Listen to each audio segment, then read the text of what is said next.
O'g'lim yaxshimisiz? Assalomu alaykum. Xola yaxshimisiz? Sizmisiz? Uydalar yaxshimi? Rahmat, Xudoga shukr. Parda do'koniga keldim. Xo'p. Shunga kelsangiz, ana mebellarga moslab olamiz deyordingiz. Shunga parda billa tanlaylikmikin? Bo'ldi, xola. Hozir shu yaqin o'rtadaman, boraman. Manzilni aytib o'rsangiz. Shu tijoratning ichida quva pardalardaman. Bu deraza mehroblari. Assalomu alaykum. Bola, yaxshimisizlar? Va alaykum assalom. Yaxshimisiz? Keldingizmi? Ha, rahmat. Aka.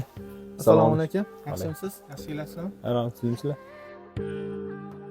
Aka, gapni qisqa qilaman. Mebelimni Toshkentdan olib kelganman, ozgina pulga kelmagan.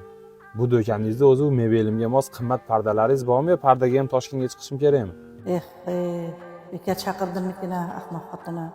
Qimmat parda tanlab olsa, pulim yetmasa-chi? Aka, bu do'kon tanlab adashmabsiz. Sizni ko'nglingizdagi va mebelingizga mos tushadigan albatta pardalar qilib beramiz. Xudo xolasa yoqadi aka, hijrat olmang. Yaxshi. Bo'lmasam aka, mebelim rangi oq. Pardalaringizni bir tavsiya qilingchi ko'raychi. Aka, eng trenddagi Safiya materiallarimizni ko'ring.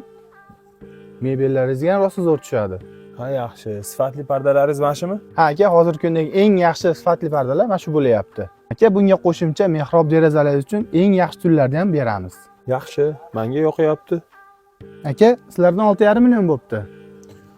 Qimmat bo'lib ketdi-yu.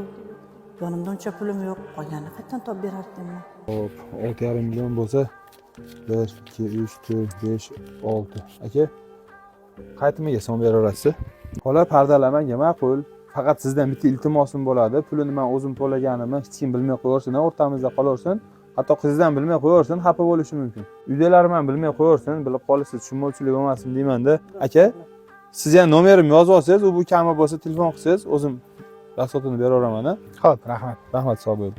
Xola, juda yaxshi kuyov topsiz. Kuyovingiz mard ekan. Alhamdulillah, yaxshi bola ekan. Asosiysi qizim baxtli qilsa bo'ldi.